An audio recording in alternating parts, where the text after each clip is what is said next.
Assalamualaikum warahmatullahi wabarakatuh. Perkenalkan, nama saya Lode Muhammad Syawal Yahya. NIM saya S1S1211063. Saya berasal dari jurusan Teknik Informatika kelas ganjil. Baik, di sini saya akan menjelaskan tentang introduction. Yang pertama, introduction. Baik, basis data atau database adalah sekumpulan basis data yang dikelola berdasarkan ketentuan tertentu yang saling berkaitan sehingga memudahkan dalam pengolahan. Basis data juga dapat diartikan sebagai sekumpulan data atau informasi secara sistematis atau teratur. Baik, ada dua tipe database.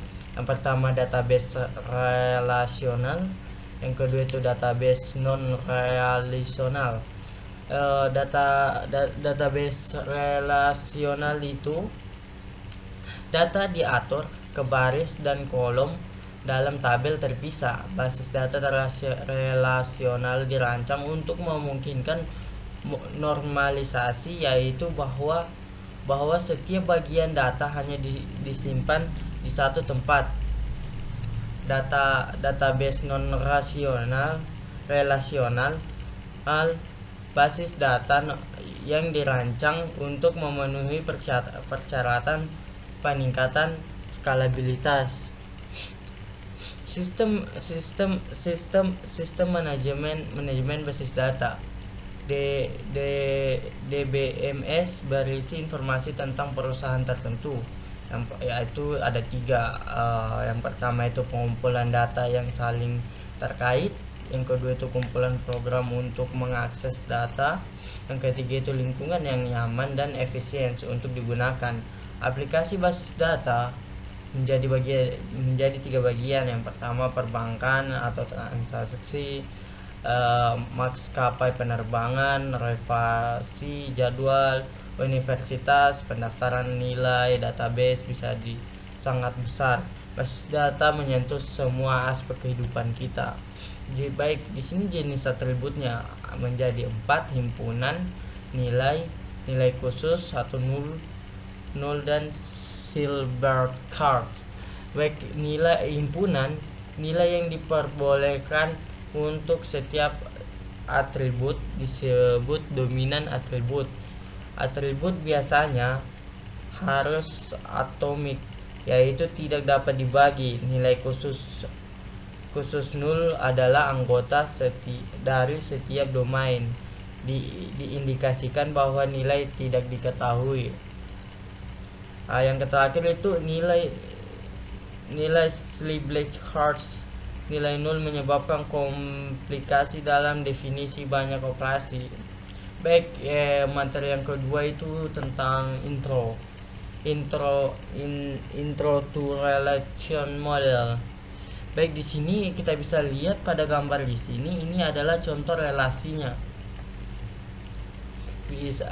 Kita bisa lihat di sini ada 4 bagian. Pertama ID, terus name, habis itu depth name, dan selection. Di sini juga selection operation, selection of front atau biasa dipanggil tuples.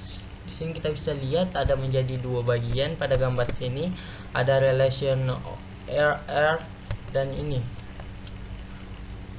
Nah, kita bisa lihat di bawahnya juga ada project operation sampai selection of columns. Bisa kita lihat di sini juga menjadi terbagi menjadi 2. Kita bisa lihat sendiri. Nah, untuk yang bagian sini kita bisa lihat union of two relation juga terbagi menjadi 2. Di sini ada gambarnya. Kita bisa lihat sini. Self differentiation of two relation juga bisa kita lihat pada gambar sini. Itu dia terbagi juga menjadi 2 pada gambar ini. Set intersection of two relation juga di sini menjadi 2, seperti yang kita lihat di sini pada gambar-gambar ini. Terus yang joining to relation sampai Cartesian product juga terbagi menjadi dua. Contohnya sini ada lagi, di sini Cartesian product naming issue.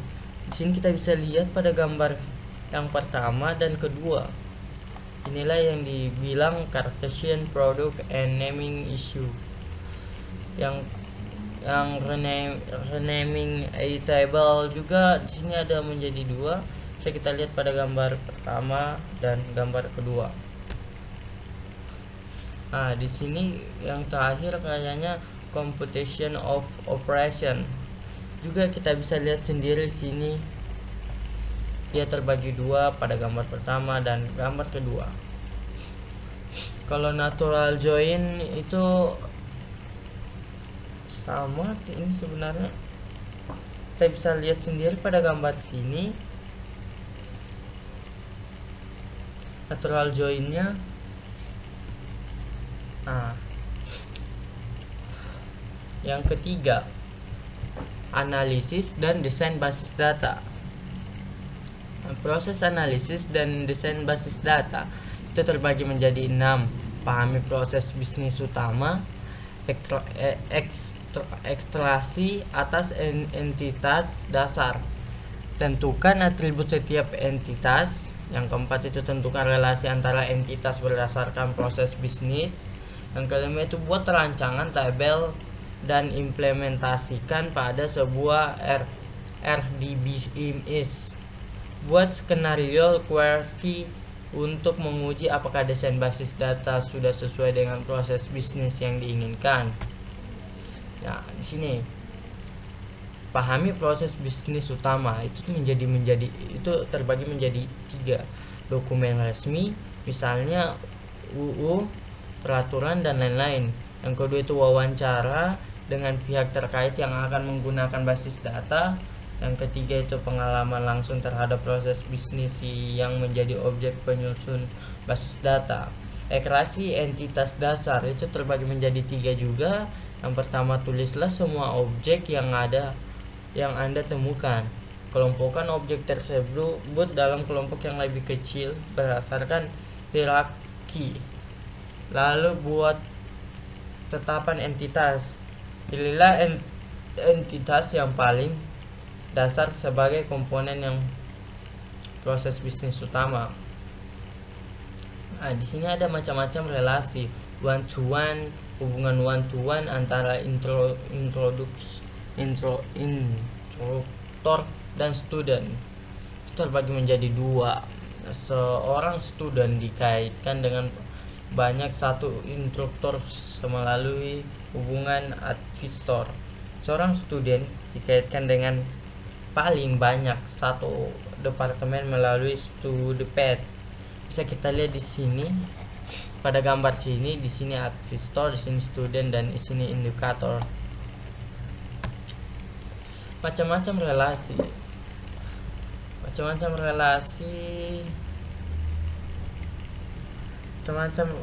one to many. Hubungan one to many antara instruktur dan student itu juga menjadi 2. Yang pertama itu seorang instruktur dikaitkan dengan beberapa dan termaksud student melalui advisor. Seorang siswa dikaitkan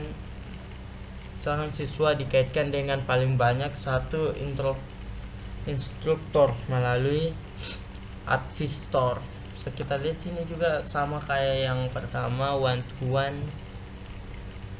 Macam-macam relasi many to many menjadi 2 juga dia. Yang pertama, instruktur dikaitkan dengan beberapa student melalui advisor. Partisipasi seorang student dikaitkan dengan beberapa advisor melalui advisor. Bisa kita lihat pada gambar sini juga sebenarnya mirip-mirip kayak yang one to one to many. Contoh di sini ada contoh basis data, rancangan basis data yang saya buat, yaitu basis data kantor balai benih perkebunan.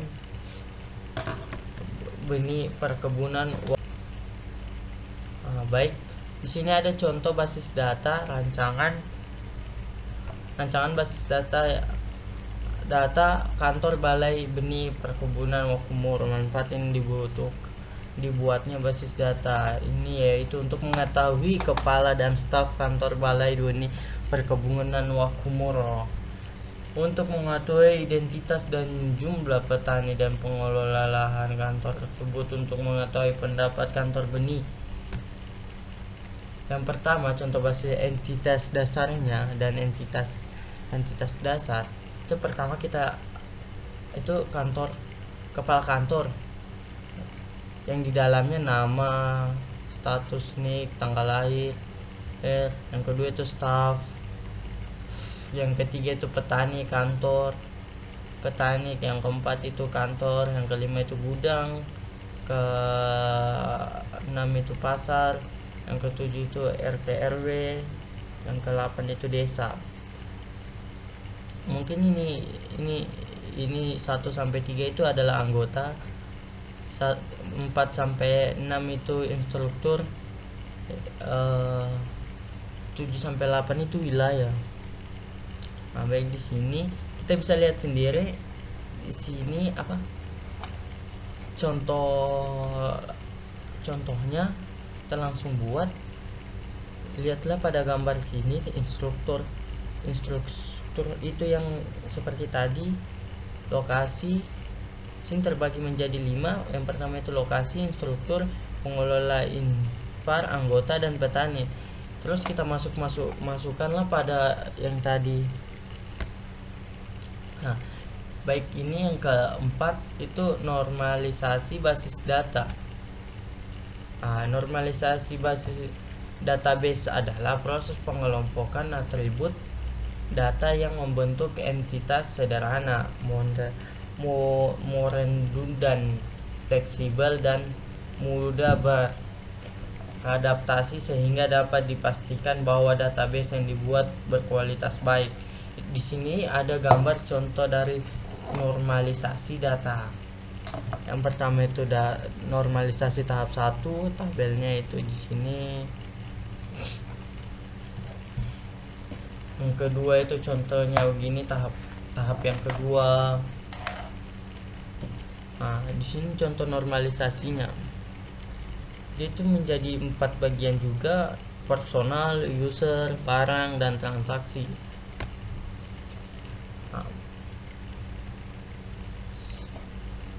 Mungkin itu saja.